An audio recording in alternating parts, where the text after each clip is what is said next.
जय Shri Ram. I hope आप सब लोग अच्छे होंगे। आज का जो टॉपिक रहेगा वो रहेगा जो अपना टीडीएस डिडक्ट होता है सैलरी पर अंडर सेक्शन 192।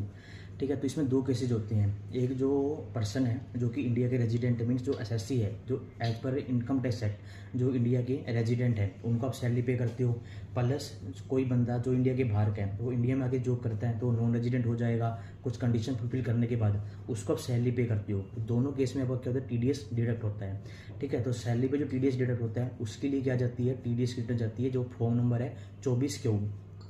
अब इसमें दो केसेज है। तो अगर आप रेजिडेंट है उसका आप टीडीएस काटते हो तो वो भी 192 में डिडक्ट होगा। एंड जो नॉन रेजिडेंट है उसको आप सैलरी पे करते हो, उसका जो टीडीएस डिडक्ट होता है वो भी सेक्शन 192 में होता है। तो इसका मतलब क्या हुआ, अगर आपने चाहे रेजिडेंट का टीडीएस काटा ऑन सैलरी और नॉन रेजिडेंट का टीडीएस डिडक्ट किया ऑन सैलरी, तो दोनों के लिए क्या होगा, 24Q एप्लीकेबल होगा। सेकंड पॉइंट, जैसे हम नॉर्मल सेक्शन में हम टीडीएस डिडक्ट करते हैं, लाइक 194J हो गया 10%, 194C में अपना हो गया 1% 2%। तो उसमें हम क्या करते हैं, मानो अपने 1 लाख रुपए की किसी को पेमेंट की तो 194J में हम क्या करते हैं 10% के हिसाब से टीडीएस डिडक्ट कर लेते हैं, डेट इज 10,000 रुपीज़। बट हम उसमें क्या नहीं करते, अलग से कोई सरचार्ज हो गया, सेस हो गया, वो ऐड नहीं करते। बट जब सैलरी पे टीडीएस कैलकुलेट करते हैं अंडर सेक्शन 192, ठीक है, तो उस केस में क्या होता है, अपने को सबसे पहले उसकी ग्रोस सैलरी आ जाएगी, फिर कोई स्टैंडर्ड डिडक्शन है वो हम माइनस कर देंगे, फिर वो अदर हेड की इनकम अपने एम्प्लॉयर को डिस्क्लोज करता है तो वो भी उसकी इनकम का पार्ट माना जाएगा।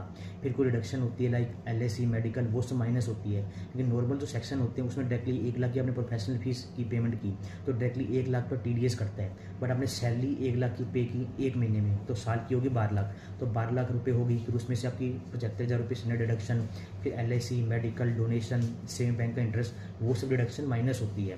उसके बाद आपका टैक्स निकलता है। तो सबसे पहले नॉर्मल में तो कोई डिडक्शन माइनस नहीं होती, लाइक एलआईसी मेडिकल जितनी आप पेमेंट करते हो प्रोफेशनल फीस कॉन्ट्रैक्ट तो टोटल पे टीडीएस करता है, बट सैलरी में ऐसा नहीं होता। सेकंड, जब सैलरी में टीडीएस डिडक्ट करते हो तो आपको सरचार्ज भी ऐड करना पड़ता है, सेस भी ऐड करना पड़ता है। That is the main point. ठीक है, तो जब टीडीएस तो आप निकालोगे सैलरी पे स्लैब रेट के हिसाब से टीडीएस कटेगा। ठीक है, तो जब स्लैब रेट के हिसाब से टीडीएस निकालोगे ऑन सैलरी तो आपको सरचार्ज भी ऐड करना है एंड सेस भी ऐड करना है। ठीक है, तो पहला डिफरेंस क्या होगा, सैलरी पे जब टीडीएस निकालते हो तो उसमें आपको क्या होती है, जो नॉर्मल डिडक्शन होती है लाइक एलआईसी मेडिकल वो सब आपको माइनस करने होती हैं। नॉर्मल टीडीएस के सेक्शन में अपना वो डिडक्ट नहीं करती है। सेकंड, नॉर्मल जो टीडीएस करता है नॉर्मल रेट से डिडक्ट होता है excluding surcharge and cess, but salary पे जो टीडीएस डिडक्ट होता है वो डिडक्ट होगा इंक्लूडिंग सरचार्ज एंड सेस। ठीक है, और रेजिडेंट नॉन रेजिडेंट दोनों पे 192 एप्लीकेबल होगा।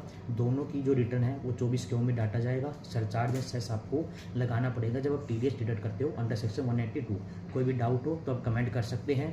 Thank you. जय श्री राम।